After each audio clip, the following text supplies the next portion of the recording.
नमस्कार, जय महाराष्ट्र. मी डॉक्टर अनिल फळे. M 2032 live मध्ये आपल्या सगळ्यांचं स्वागत आहे. या क्षणाची सर्वात मोठी बातमी आणि ती आतली बातमी. तर ती आतली बातमी जसं वेगवेगळ्या चॅनलवर सांगितली जाते त्या प्रकारे आपण बोलणार तर आहोतच, परंतु एक बिनतोड चर्चा म्हणजे सडेतोड विश्लेषण आपल्याला ऐकायचं आहे सध्याच्या राजकारणाबद्दलचं. आणि ते करण्यासाठी आपल्या सोबत आहेत ज्येष्ठ पत्रकार, राजकीय विश्लेषक हरीश केंची, ज्यांनी एकनाथ शिंदे, उद्धव ठाकरे, राज ठाकरे आणि अगदी शिवसेना प्रमुख बाळासाहेब ठाकरे या सगळ्यांचं राजकारण अतिशय जवळून पाहिलेलं आहे. दैनिक सामनाच्या पुणे आवृत्तीचे ते अनेक वर्ष संपादक राहिलेले आहेत सुरुवातीच्या काळात. निकला आता था। हरीशजी सांगा तुम्ही, आज बदला तो हम। एकनाथ शिंदे हे हम्म। दिल्लीला पुन्हा पुन्हा पुन्हा एकदा भेटलेले आहेत अमित शहा यांना, आणि ती सध्या राजकीय चर्चा मोठी होत आहे. तर एकनाथ शिंदे यांचं आणि त्यांच्या शिवसेनेचं नेमकं काय होणार असं या क्षणाला आपल्याला काय वाटतंय? कारण सातत्याने त्या बातम्या येतात. हो, बातम्या येतातच आहे ना. त्याचं कारण असं की दोन ठाकरे बंधू मराठीच्या प्रश्नावर एकत्र झाल्यामुळे हा, हरीशजी, व्हिडिओ शिवसेनेची व्हिडिओ सुरू करा. व्हिडिओ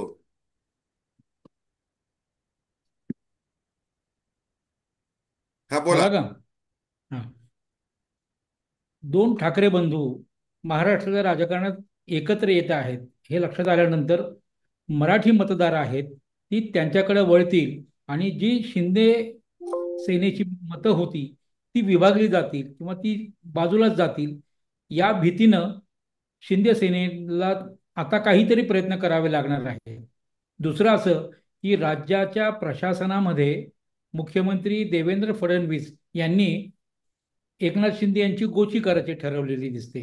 कारण प्रत्येक बाबतीमध्ये त्यांनी घेतलेले निर्णय बदलणं, त्यांच्या चौकशा लावणं, त्याच्यानंतर आता देखील हिंदीच्या विषयावर त्यांचं मौन, हे सगळं पाहिल्यानंतर आपल्याला अस्तित्वासाठी काहीतरी करावं लागेल. म्हणून त्यांची जी महाशक्ती म्हणून ओळखली जाते ते अमित शहा दिल्लीमध्ये असल्या कारणानं गुरुपौर्णिमेचा निमित्त म्हणजे मुहूर्त बघा, गुरुपौर्णिमेचा मुहूर्त साधून ते दिल्लीला गेले आणि त्यांना भेटलेले आहेत हे स्पष्ट झाले तिथे. आता बघा, ते उद्धव ठाकरे तर आता शहा सेनाच म्हणायला लागलेले आहेत एकनाथ शिंदे यांच्या हो, शिवसेनेला. हो, हो, हो. आणि कारण त्याचं कारण असं, हा, तुम्ही एक लक्षात घ्या. अगदी अ, तुमच्या संभाजीनगरचे जे आमदार आहेत, लक्षात की नाही, जे प्रवक्ते आहेत त्यांचे, संजय शिरसाट यांनीच म्हटलं आहे, हो आमच्या सेनेचे अध्यक्ष अमित शहा आहेत, त्यात तुम्हाला काय करायचंय?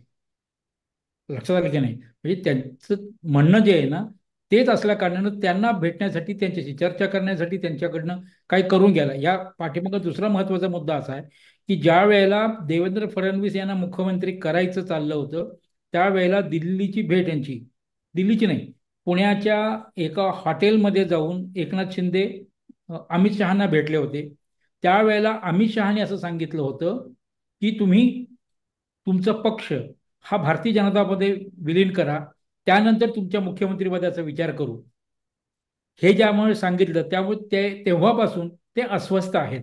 मग पक्ष स्वतंत्र ठेवायचा का भाजपमध्ये विलीन करायचा हा देखील विषय असणं शक्य आहे. कारण आता त्यांच्या दोघांमध्ये कुठल्या विषयावर चर्चा झाली किंवा काय झाली चर्चा हे आता आपण बोलू शकत नाही, समजू शकत नाही. आणि मीडियापासून ते लांब असल्या कारणानं आपल्यालाही समजू शकत नाही, कारण दिल्लीमधल्या त्या सगळ्या घडामोडी आहेत.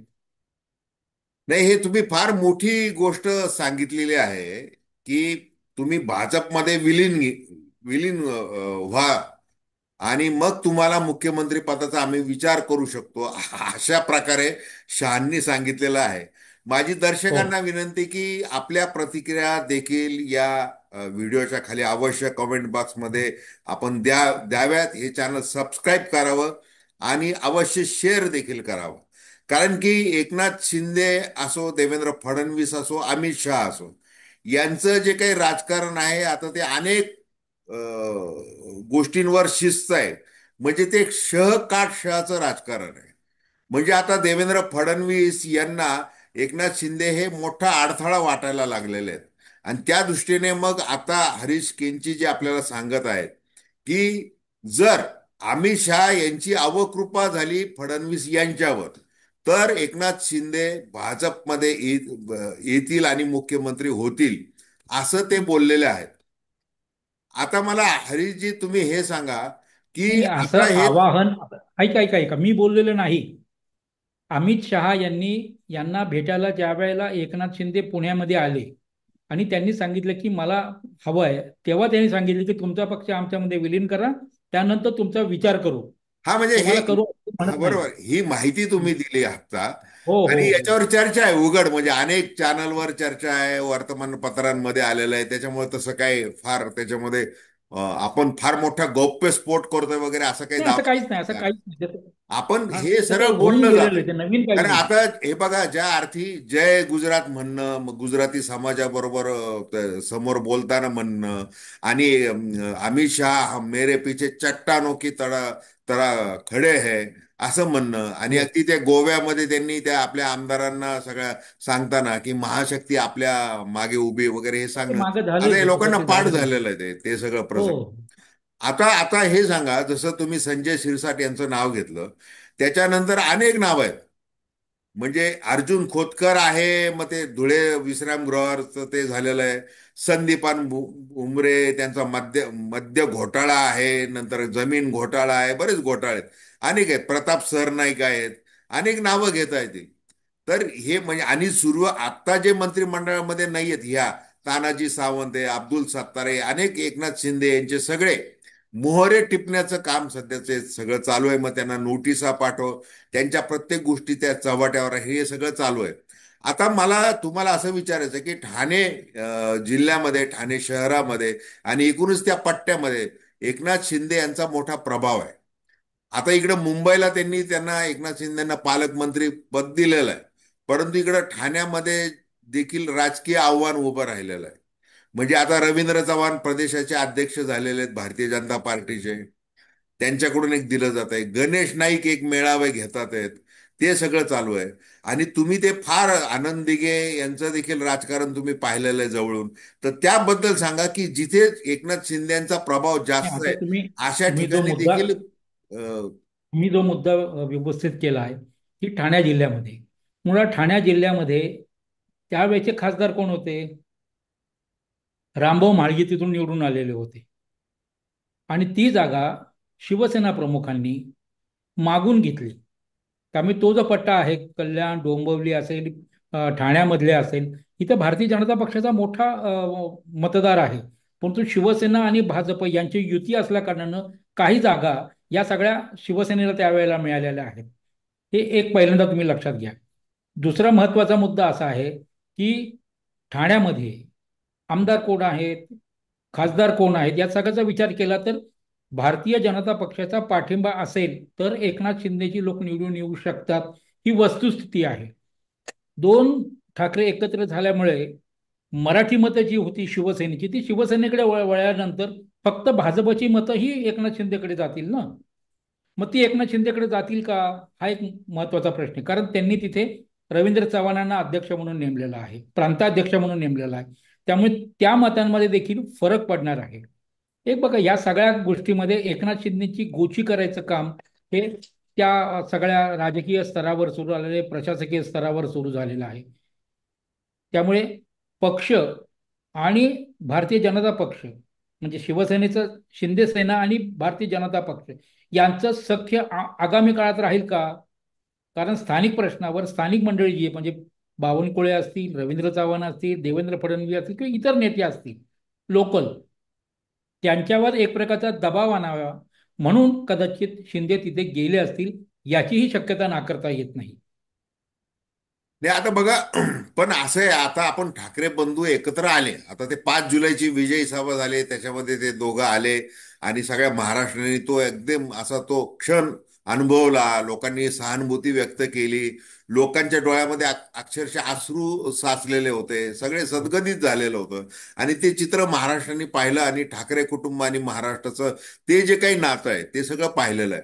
परंतु आता राजकीय दृष्ट्या राज ठाकरे मात्र सावधगिरी बाळगतात आहे, ते फारसं काही बोलत नाहीत. ते बघा मी एक मनसेच्या नेत्यांना, प्रवक्त्यांना त्यांनी आदेश हो, दिलेला आहे आलं की आलं तुम्ही लक्षात. फार काही बोलू त्यांनी जे नका आदेश युतीच्या काढला तो संदर्भामध्ये. तो आदेश जो आहे ना, तो राज ठाकरे इतर कोणाशी बोलू नये असं त्यांनी सांगितलेलं आहे. पण मला असं वाटतं या सगळ्या पार्श्वभूमीवर त्यांची जी भूमिका आहे ती आजही दबक्या आवाजामध्ये सुरू आहे. त्यांनी स्पष्टपणे शिवसेनेवर येणं असं सांगितलेलं नाही. परंतु मराठी मतांचा रेटा एवढा जबरदस्त आहे की त्यांना यावंच लागेल. आणि ते जर शिवसेनेबरोबर आले नाहीत मराठी मतांसाठी, तर त्यांची विश्वासार्हता संपेल मराठी मतदारांमध्ये. एक दुसरा महत्वाचा मुद्दा असा की याच्यामध्ये या बैठका होण्याच्या आधी एका हॉटेलमध्ये देवेंद्र फडणवीस आणि राज ठाकरे यांची जी भेट झाली आहे, या भेटीतला वृत्तांत आजपर्यंत आलाय का बाहेर? तर आलेला नाही. नेमकं कशासाठी ती भेट झाली हेही माहीत नाही. म्हणजे जर मराठीचा विषय शिवसेनेनं म्हणजे उद्धव सेनेने जर उचलला असता, तर त्याला देखील मोठा प्रतिसाद मिळाला असता.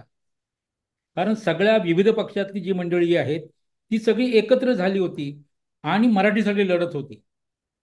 मग मराठीचा विषय हा इतरांकडे न जाता राज ठाकरेंकडे गेला पाहिजे, अशी भूमिका कदाचित देवेंद्र फडणवीसांची असली पाहिजे.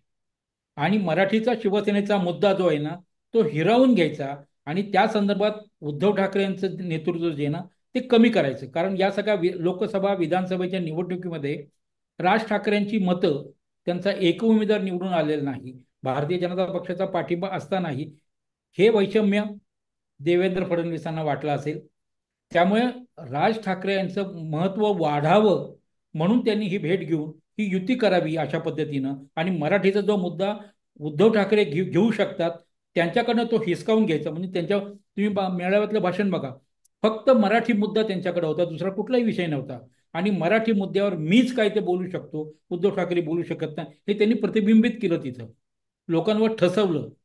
जे अभिप्रेत आहे भारतीय जनता पक्षाला, मराठीचा मुद्दा शिवसेनेकडनं काढून घेऊन राज ठाकरेंनी घ्यावा अशी जी भूमिका आहे ती आहे. लक्षात आलं की नाही? त्यामुळे एकनाथ शिंदेची पण गोष्टी झाली, त्यांना मराठीच्या मुद्द्यावर काय बोलता आलं नाही. जय गुरु गुजरात म्हणून अमित शहाच्या समोर लोटांगण त्यांनी घातलं. त्याच्यानंतर निशिकांत दुबे यांनी जे ज्या पद्धतीनं मराठी माणसांवर किंवा राज ठाकरे उद्धव ठाकरेंवर पटकून पटकेन तुम्हाला असं जे सांगितलं ना, त्यावर देखील त्यांची प्रतिक्रिया काही आली नाही.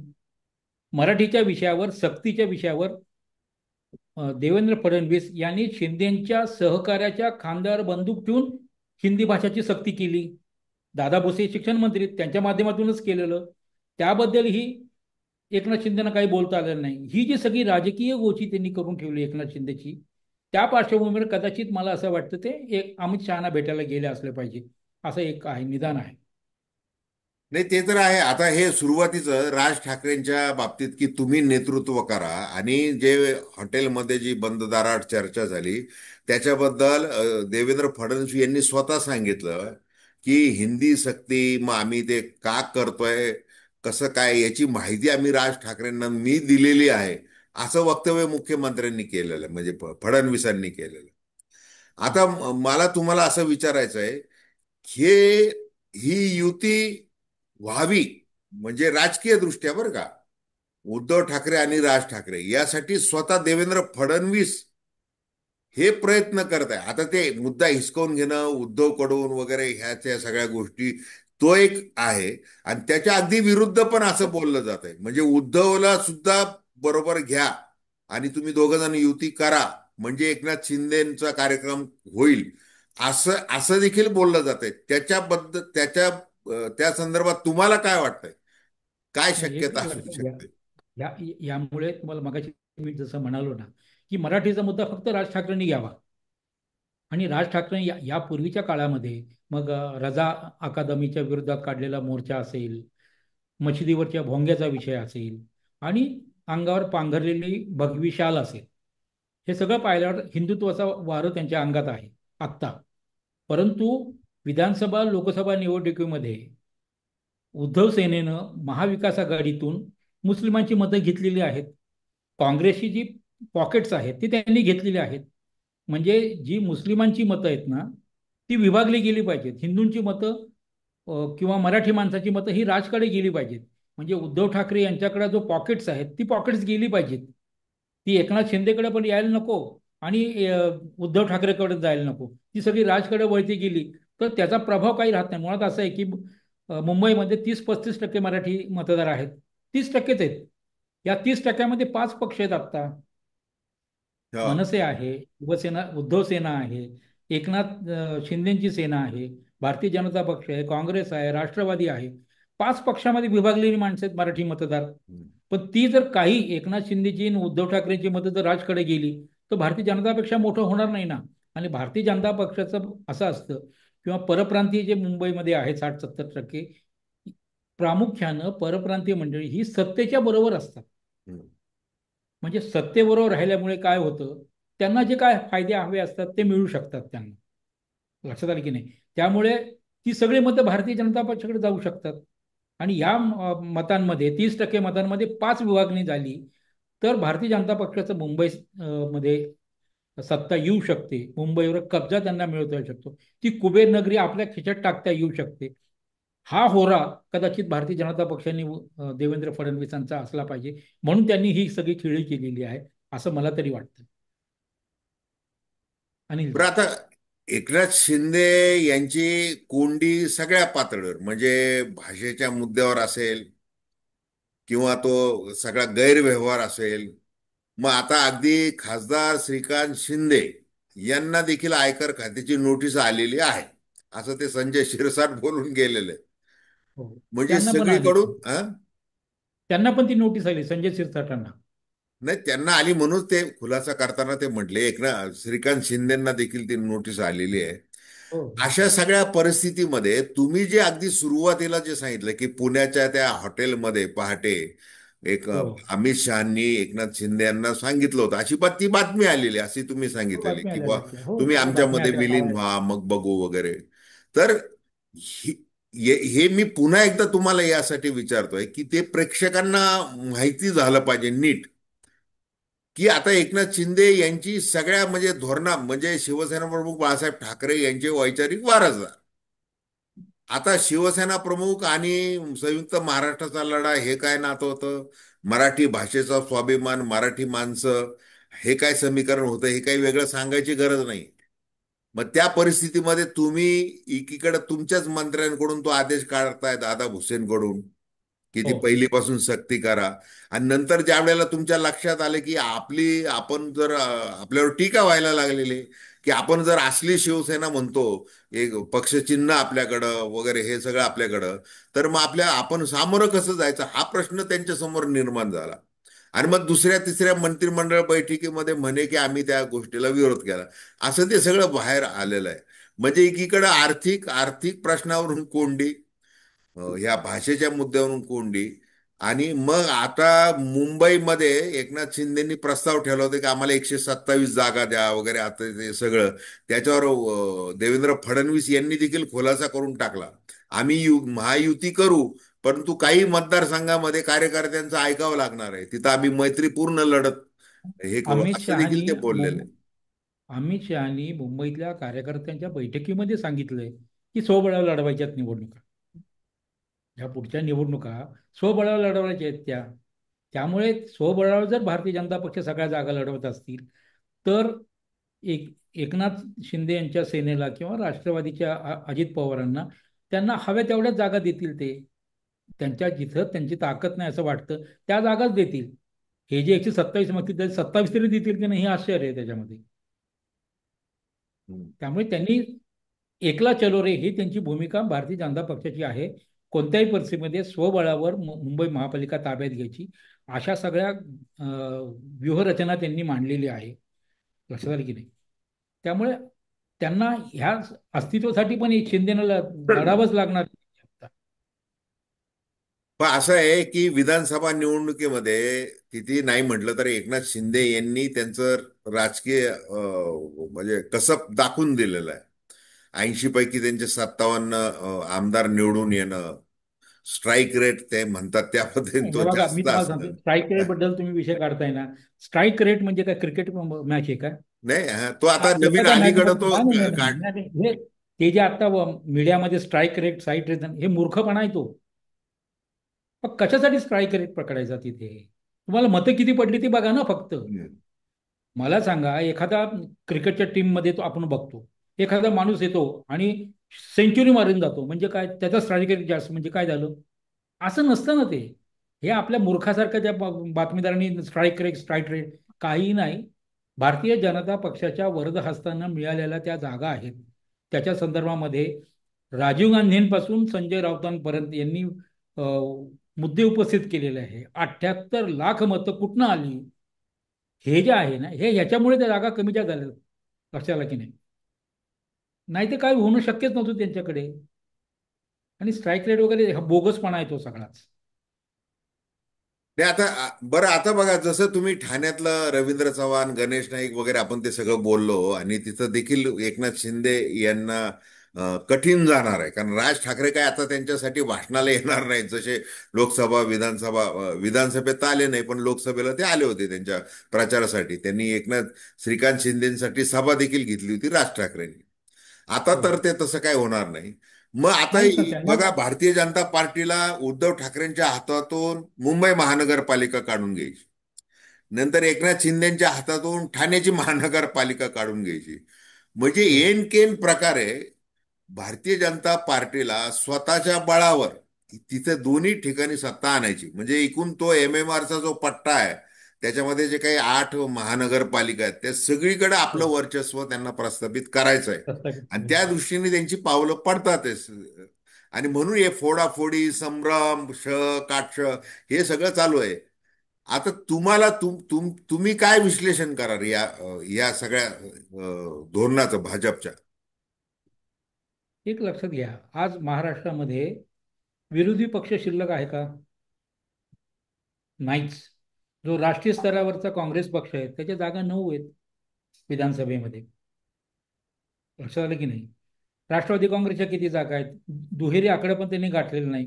शिवसेनेकडे मात्र 20 आमदार.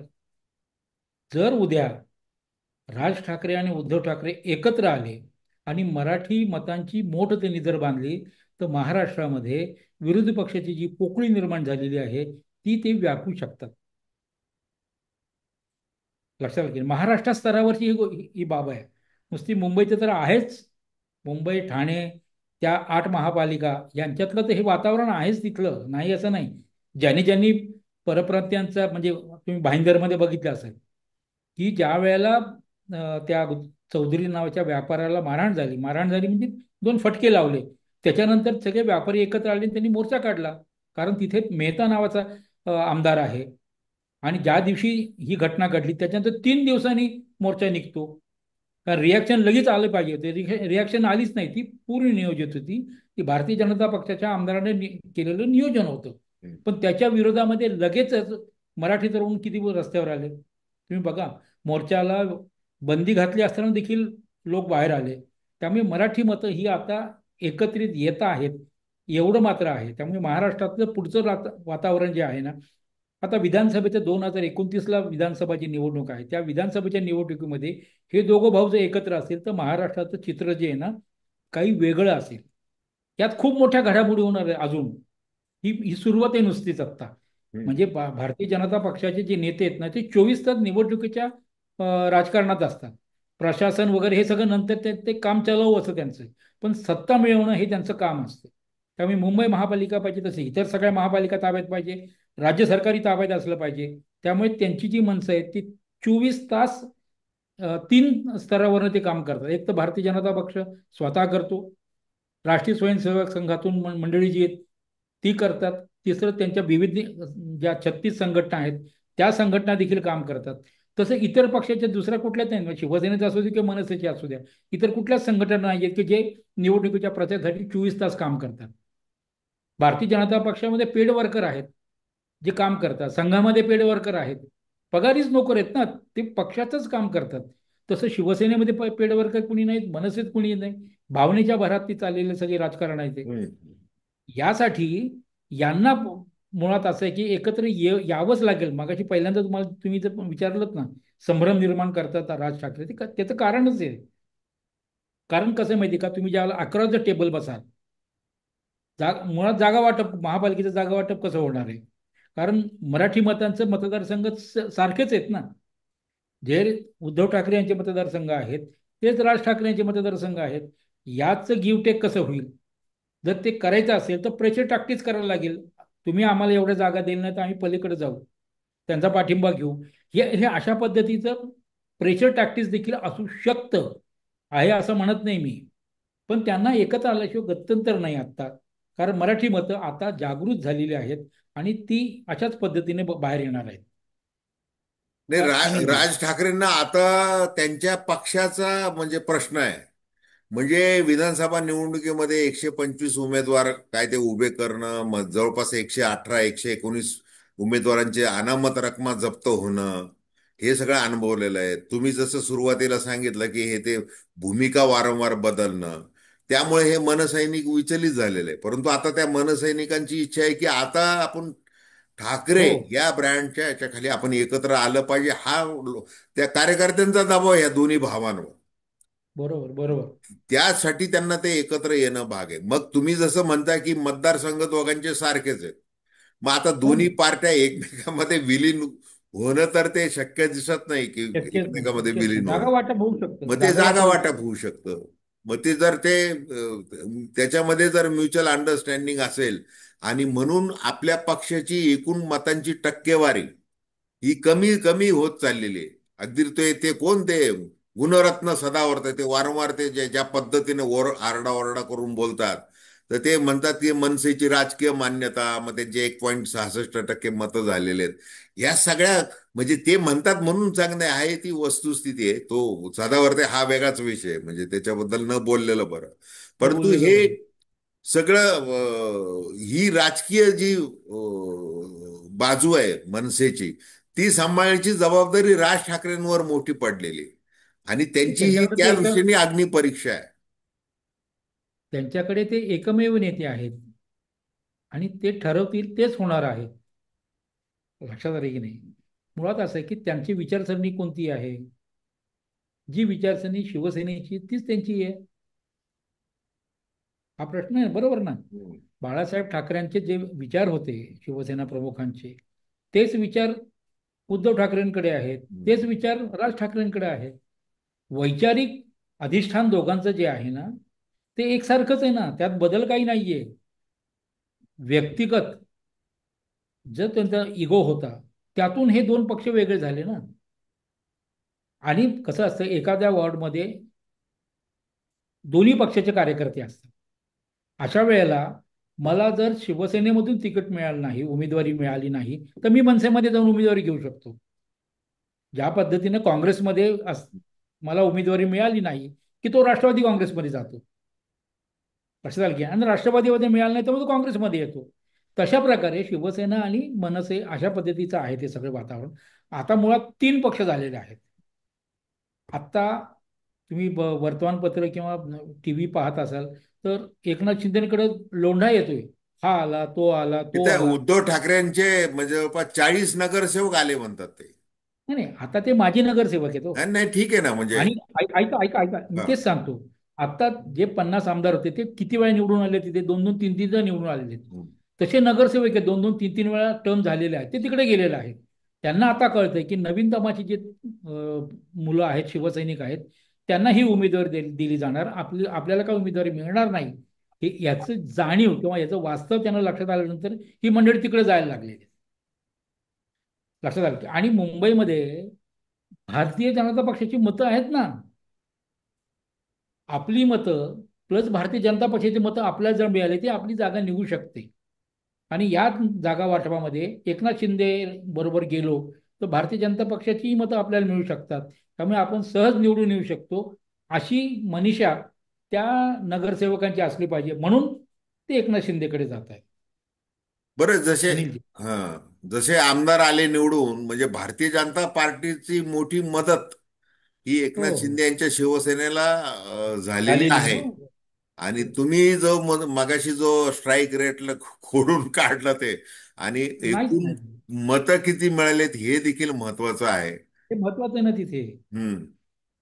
लक्षात हे आता मनसेला किती जागा मिळाल्या, किती मतं मिळाली, याचं मूल्यमापन होणार आहे की नाही काही? हम्म. तुम्ही तर सांगितलं किती लोकांचे डिपॉझिट जप्त झालेले आहेत. मग ह्या ह्या जर तुम्ही भारतीय जनता पक्षाच्या व्यासपीठावर जाऊन तुम्ही बिनशर्त पाठिंबा देताय तुम्ही त्यांना, तेव्हा तुमच्या मुलाला देखील ते मतं देऊ शकत नाहीत. की हे वास्तव नाकारता येणार आहे का कोणाला? म्हणजे भारतीय जनता पक्ष जसं ज्या पद्धतीनं उद्धव ठाकरे यांचा वापर केला, शिवसेनेचा वापर केला, तसाच वापर त्यांनी मनसेचा पण केला. त्यामुळे हे दोघे समदुःखी आहेत, नाही असं नाही. हम्म. तशाच पद्धतीने आता एकनाथ शिंदेचा वापर सुरू केलाय त्यांनी. आपलं टार्गेट पूर्ण करण्यासाठी ते कोणाचाही बळी देतात, त्याला ते पुढं मागं काही बघणारच नाही त्याच्यासाठी. नाही, एकनाथ शिंदेचा बळी दिला म्हणजे आता एकनाथ शिंदेना वापरून सोडून दिलेलं आहे असं एकूण जी त्यांची काही कोंडी केलेली आहे सगळ्या बाजूंनी, असंच तसंच दिसतंय. झालं ना त्यांना. हा. हो. पण हे कसं होतं, हे उद्धव ठाकरेंना आधी समजलं होतं. हा. 2014ला ज्यावेळेला अचानक एकनाथ खडसेंनी युती तोडली, हो. त्यावेळेला स्वतंत्र लढले. आणि ते स्वतंत्र लढल्यानंतर 63 जागा मिळाल्या शिवसेनेला. आणि जेव्हा सत्ता स्थापन करायचा प्रयत्न आला, भारतीय जनता पक्षाला स्पष्ट बहुमत मिळालं नाही. हम्म. अशा वेळेला राष्ट्रवादीनं न विचारता पाठिंबा देऊन टाकला. त्यामुळे शिवसेनेला नरमाईचं बहुत धोरण घ्यावं लागलं. त्यावेळेला एकनाथ शिंदे हे विरोधी पक्ष नेते होते. आणि मग शिवसेनेनं आपल्याबरोबर यावं यासाठी दिल्लीवरनं धर्मेंद्र प्रधान असतील, भूपेंद्र यादव असतील, ही मंडळी मातोश्रीवर आली ना. हम्म. आणि त्यांनी मग शिवसेनेची युती केली. आणि शिवसेनेने ठरवलं की सत्तेत असेल तर आपल्याला काही मिळतील. हम्म. परंतु बघा, सत्तेमध्ये गेल्यानंतर ही एकनाथ शिंदेची भाषणं काढून बघा ना, की भारतीय जनता पक्ष आम्हाला काहीच मदत करत नाहीये, त्यांच्या मांडीला मांडी आम्ही कशी लावू. ही हे वक्तव्य सतत होतं एकनाथ शिंदेचं. आणि शिवसेनेचे मंत्री खिशामध्ये राजीनामा घेऊन फिरतो आहोत असं सांगत होते. नाही नाही, हे म्हणून तर स्वतः एकनाथ शिंदेनी ते कल्याण डोंबिवली हो, ते महापालिकेत आहेत ना. हा, तिथं त्यांनी स्वतःच ते सांगितलं की बोलले जे होते की माझा राजीनामा त्यांच्या घ्यायचा त्यांनी शेजारी बसू शकत त्यावेळेला. नाही अशा पद्धतीने सांगितलं होतं. हम्म. पण त्यानंतर पण 2019ला ही युती तोडणारच होते, स्वतंत्र लढायचं असं उद्धव ठाकरेंनी ठरवलेलं होतं. म्हणून त्यांनी ते निवडणूक लढवली. पण अमित शहा आले तिथे घरी मातोश्रीवर, आणि त्या दोघांमध्ये काय चर्चा झाली लक्षात आलं की नाही हे आता आपल्याला माहित नाही. दोघं वेगवेगळे सांगतायत. पण जर त्यानंतर ते एकत्र आले, निवडणूक लढवली. पण 2014ला हे उद्धव ठाकरेच्या लक्षात आलं की भारतीय जनता पक्ष आपल्याला संपवायच्या मागे लागलाय. कारण 2014ला सत्तेमध्ये होते, केंद्रामध्ये पण सत्तेत होते आणि राज्यात पण सत्तेत होते. असं असताना मुंबई महापालिकेच्या निवडणुकीमध्ये त्यांनी स्वतंत्र निवडणुका लढवल्या, युती होऊ दिली नाही. राज्यात केंद्रात युती असताना पण महापालिका त्यांनी स्वतंत्र लढवली. हे जेव्हा लक्षात आलं, तेव्हापासून त्यांनी उद्धव ठाकरे लांब जायचा प्रयत्न प्रत्येक वेळेला करत होते. हे राज ठाकरेला उशिरा लक्षात आलं.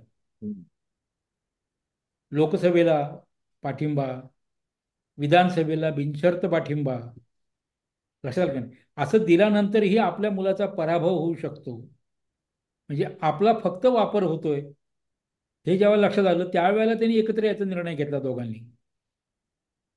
बरं, आता दोघं हरीजी आपली वेळ संपत आलेली आहे. मला तुम्हाला तुम्हाला एक प्रश्न विचारायचा आहे. म्हणजे भारतीय जनता पार्टीचं राजकारण हे वापरा आणि फेकून द्या, जसं हो नाही उद्धव आता तर ठाकरेंनी नाही. तोच आरोप केलेला, राज हे ठाकरेंनाही तोच अनुभव आलेला, एकनाथ आणि शिंदेंना देखील तोच सध्याचा जी कोंडी केली ते तोच अनुभव येतोय. तर याच्याबद्दल तुम्ही एक म्हणजे तुम्ही तुमचं मत स्पष्टपणे सांगा. एक लक्षात घ्या, भारतीय जनता पक्ष ज्या ज्या पक्षाशी युती करते त्यांना ती संपवते. म्हणजे बघा, स्वातंत्र्यात नंतर जनसंघ होता. जनसंघानं रामराज्य परिषद या नावाचा पक्ष होता, त्याच्याशी युती केली. त्या पक्षाचं अस्तित्व आहे का आज काही? नाही. हिंदू महासभा होती, सावरकरांनी हिंदू महासभा होती, त्या हिंदू सभेतून बाहेर पडून श्यामाप्रकाश मुखर्जींनी जनसंघाची स्थापना केली. म्हणजे हिंदू महासभेबरोबर काय झालं त्यांचं, हिंदू महासभा संपली. त्याच्यानंतर त्यांनी अकाली दल, पंजाबी म्हणजे अकाली दलाशी युती केली. अकाली दलाचे अस्तित्व काय आज पंजाबमध्ये तरी आहे का? नाही. गोव्यामध्ये महाराष्ट्र गोमंतक पक्ष हा जो होता खलपांचा, बांदोडकरांचा, त्यांच्याशी युती केली. आज त्यांचं नामोनिशाण राहिलेलं नाही. अशा अनेक अनेक पक्षांची तुम्हाला नावं सांगतो की यांच्याशी युती केल्यानंतर त्यांच्यासारखंच रूप धारण करायचं. म्हणजे पूर्वी जनसंघाचा किंवा भारतीय जनता पक्षाचा झेंडा हा केशरी रंगाचा होता. जनसंघाचा केशरीवर दीपक चिन्ह असायचं. ते दिवा. भगवे नव्हते त्यावेळेला. हम्म. भगवा झेंडा फक्त संघाच्या कार्यालयावर लागायचा होते. हे केशरी होते. शिवसेनेची युती करण्यापूर्वी ते त्यांच्या सभा असायच्या, जाहीर सभा असायच्या. परंतु शिवसेनेची युती केल्यानंतर त्यांचे मेळावे झाले ते. आणि शिवसैनिक हे ढोल ताशा लावून वाजत गाजत सभेच्या ठिकाणी, मेळाव्याच्या ठिकाणी यायचे. तशीच भूमिका त्यांनी घेतली. जनसंघाच्या आणि भारतीय जनता पक्षाच्या व्यासपीठावर भारत मातेचे फोटो असायचा. ती तसबिरीवर त्यांनी हार घातलेला असायचा. शिवसेनेची युती केल्यानंतर शिवसेनेचे छत्रपती शिवाजी महाराजांचा पुतळा किंवा तसबीर यायला लागली. ज्या ज्या पक्षाशी युती करतो त्या त्या पक्षाशी जी मानचिन्ह आहेत ती आपण स्वीकारायची आणि त्यांच्यासारखंच धारण करायचं आणि लोकांसमोर जायचं. ही भारतीय जनता पक्षाची जी नीती आहे ना, त्याच्यामुळे ह्या दोघांच्या अस्तित्वाचा प्रश्न निर्माण आहे. त्यामुळे त्यांना स्वतंत्रपणे लढणं हेच एक भाग आहे आता. एकनाथ शिंदेचं काय होणार या सगळ्या भाजप नाही, नीतीसमोर? मुळात एकनाथ शिंदे कुठल्या भूमिकेतून बाहेर पडले? शिवसेनेतून बाहेर जे पडले, जी 40 आमदार घेऊन बाहेर पडले, हे सत्तेसाठी बाहेर पडले ना. तुम्ही बाळासाहेबांचे विचार, काँग्रेस बरोबर बसणार नाही असं जे म्हणता, 2.5 वर्ष उद्धव ठाकरेंच्या मंत्रिमंडळात तुम्ही होताच ना. त्यांनी घेतलेल्या निर्णयाची तुम्ही बांधील होतात की नाही? तुमच्याकडे महसूल खातं होतं. मग तेव्हा तुम्हाला असं वाटलं नाही की नाही, मला भारतीय जनता पक्षाबरोबर जायचंय, काँग्रेस बरोबर यायचं नाही, मला मंत्रिपदच नको, असं तुम्ही म्हणाल नाही. पण ज्या वेळेला भारतीय जनता पक्षानं ठरवलं की शिवसेनेची फोडायची, तोडायची, लक्षात की नाही, त्यानंतर एकनाथ शिंदेंनी मुख्यमंत्रीपदाचा शब्द घेतला आणि माणसं बाहेर फोडायला सुरुवात केली. आणि हे आहे. आजही राष्ट्रवादी पक्षाबरोबर त्यांना बसावं लागलेलंच आहे ना सत्तेमध्ये. कसले आले विचार? त्याच पतीवर बसलेले ना. हं. आणि दुसरं मी एक मुद्दा आणखीन एक सांगू शकतो. राष्ट्रवादी काँग्रेस हे अजित पवारांना ते जिवंत ठेवतील, कारण हं. त्यांना शरद पवारांना पण संपवायचंय. लक्षात घ्या, जसं उद्धव ठाकरे ब्रँडला संपवायचंय म्हणून ह्यांना जवळ केलं होतं, तसं त्यांनाही जवळ केलेलं आहे. परंतु शिवसेनेची मतं जी आहेत ना, ती स्वतःची मतं जी जर या ठाकरे बंधूंकडे गेली, ती एकनाथ शिंदेकडे काहीच राहिलेलं नाही मतं. त्यांची किती मतं असणार? ती भाजपच्या मतावरच निवडून आलेले आहेत, हे त्यांना पण माहिती आहे. परंतु हिंदुत्वाच्या मतामध्ये विभागणी होणार हे सिद्ध झाल्यानंतर त्यांनी बाजूला केलं त्यांना, एकनाथ शिंदेंना. आणि हिंदूंची मतं जी आहेत ती आपल्यालाच मिळायला हवीत. ते तिकडे मराठी म्हणून काही बसू द्या. म्हणून मराठीचा विषय ज्या वेळेला त्याने राणे असतील किंवा इतर कोणी असतील, हे हिंदू मुस्लिम करायला सुरुवात केली. हिंदू मुस्लिम करणं हे त्यांच्या फायद्याचं आहे का? तर महानगरपालिकेत नाहीये. पण त्यांच्याकडे मुद्दाच नाही हिंदीला विरोध करण्यासाठी, म्हणून हिंदू मुस्लिम काढायचे.